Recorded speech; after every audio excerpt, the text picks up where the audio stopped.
Ok,ឥឡូវយើងមកសិក្សាទៅលើមេរៀនរបស់យើងបន្តទៀតតែថ្ងៃនេះដែរលោកគ្រូលើកយកតាក់ទងទៅនឹងមេរៀនភាគរយបាទការរកតម្លៃបញ្ចុះអញ្ចឹងតើមានបងប្អូនសិស្សានុសិស្សណាខ្លះអត់ទាន់ចេះរកបាទតម្លៃបញ្ចុះជាទូទៅតម្លៃបញ្ចុះប្រសិនបើយើងទៅតាមហាងទំនើបបាទទៅតាមផ្សារទំនើបឬក៏ហាងទំនើបប្រសិនបើយើងចង់ទិញរបស់របរអ្វីមួយយើងតែងតែមើលនៅលើផ្លាកបាទទំនិញទាំងអស់ហ្នឹងគឺតែងតែមានឃើញគេដាក់ថាបញ្ចុះតម្លៃហើយបាទហើយគេដាក់ជួនកាលគេអាចបញ្ចុះ 10% 12% ឬក៏ 20% អញ្ចឹងយើងឆ្ងល់ថាតើការបញ្ចុះតម្លៃ 10% ឬក៏ 20% នេះបើគិតជាប្រាក់វិញស្មើនឹងប៉ុន្មានអញ្ចឹងប្រសិនបើបងប្អូនដែលអត់ទាន់ចេះបាទអំពីរបៀបនៃការរកតម្លៃបញ្ចុះទេកុំភ្លេចចូលមើលវីដេអូនេះទាំងអស់គ្នាតោះឥឡូវមកខាត់ពេកយើងទៅមើលការបាទកណនីទាំងអស់គ្នាអូខេឥឡូវលោកគ្រូមានលំហាត់ចំនួន4បាទលំហាត់ទី1កតាបតម្លៃ 40000 រៀលបាទបញ្ចុះ 12% ណាលំហាត់ទី1កតាបតម្លៃ 40000 រៀលបញ្ចុះ 12% អញ្ចឹងដើម្បីរកបាទតម្លៃបញ្ចុះគឺយើងយកតម្លៃដើមនេះតម្លៃដើមគឺឬក៏តម្លៃកតាបហ្នឹងគុណនឹងភាគរយបញ្ចុះណាអានេះជាភាគរយបញ្ចុះគឺ 12% ណាអញ្ចឹងយើងយកតម្លៃដើម 40000 រៀលហ្នឹងមកបាទ 40000លោកគ្រូដោះស្រាយកន្លែងនេះចុះបាទ 40000 គុណនឹងភាគរយបញ្ចុះគុណនឹង 12% អញ្ចឹងគុណនឹង 12% ឬក៏គុណនឹង 12%អញ្ចឹងលោកគ្រូដាក់ថា 12% ហ្មងទៅបាទ 40000 គុណនឹង 12% អញ្ចឹងយើងយក 40000 គុណ 12 មកបាទយក 40000 គុណ 12 អញ្ចឹង 40000 គុណនឹង 12 ទៅវាស្មើនឹង40000វាស្មើនឹង 48000 បាទស្មើ48000ណាបាទស្មើ48000 4 2ដង8 4ម្ដង4ហើយ04យើងទុកនៅដដែលអញ្ចឹងវាស្មើ48000ភាគ100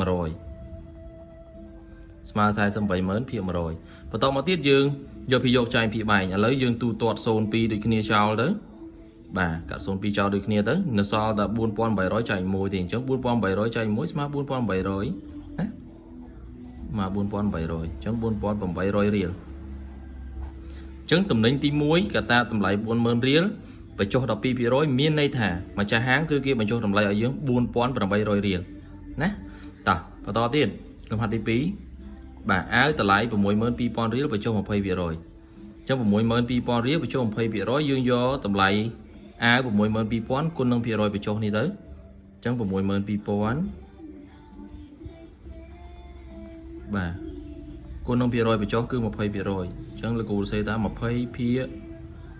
100 ណា 20% គឺស្មើនឹង 20 ភាគ 100 អូខេបន្តមកទៀតយើងធ្វើការគណនាអញ្ចឹងការគណនាគឺយើងយកចំនួនគុណគុណនឹងភាគយកមកបាទចំនួនគុណគុណភាគយកអញ្ចឹងឥឡូវលោកគ្រូគុណតែលេខសិនទេបាទ2 2ដងបាទ2 2ដង4 2 6ដង 12បន្តមកទៀតលោកគ្រូថែម0តាមក្រោយអញ្ចឹងចំនួនគុណនេះ0វា3ភាគយក0មួយទៀតសរុបទាំងអស់04អញ្ចឹងវាស្មើនឹង1,240,000បាទ1,240,000ភាគ100បាទភាគ100តោះមកយើងយកភាគយកចែកពីបែងមក1,240,000ចែកនឹង100ឥឡូវយើងទូទាត់0ចោលទៅបាទទូទាត់0 2ចោលដូចគ្នាអញ្ចឹងនៅសល់12400ចែកនឹង1អញ្ចឹង12400ចែកនឹង1គឺស្មើនឹង12400ដែរបាទ12400រៀលដដែលណាអូខេបន្តមកទៀតយើងចូលដល់លំហាត់ទី3ចុះលំហាត់ទី3ទូរស័ព្ទតម្លៃ$1200បញ្ចុះ 15% អញ្ចឹងលោកគ្រូសុំគណនាលឿនបន្តិចណាកុំឲ្យនាទីរបស់យើងវែងពេកអូខេអញ្ចឹង$1200បញ្ចុះ 15% អញ្ចឹងយើងយកតម្លៃទូរស័ព្ទហ្នឹងគុណនឹងភាគរយបញ្ចុះមក1200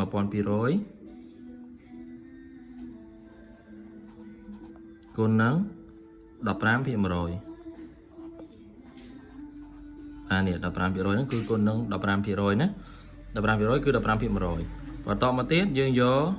ចំនួនគុណរបស់យើងគុណនឹងភាគយកមក1200គុណនឹង 15 1200គុណនឹង 15ឥឡូវគ្រូគុណតលេខសិន15គុណ12 15 10ដង150 15 2ដង30អញ្ចឹងវា180អូខេ180ហើយយើងថែម02ពីក្រោយទៀតមកអញ្ចឹងវាស្មើនឹង 18000ហើយយើងចែកនឹង100អូខេអញ្ចឹងពេលយើងចែកនឹង100យើងទូទាត់02ចោលដូចគ្នា nó so 180ចែកនឹង1អញ្ចឹង180ចែក1ស្មើ180អូខេ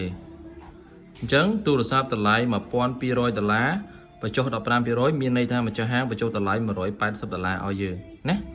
អូខេឥឡូវលោកគ្រូសូមធ្វើការដោះស្រាយតែ3លំហាត់ចុះទុកលំហាត់ទី4ឲ្យបងប្អូនសិស្សនិស្សិតបាទរៀនដោះស្រាយទាំងអស់គ្នាហើយកុំភ្លេចដោះស្រាយឲ្យ comment បាទចម្លើយនៅខាងក្រោមវីដេអូនេះទាំងអស់គ្នាអរគុណច្រើនណាជម្រាបលា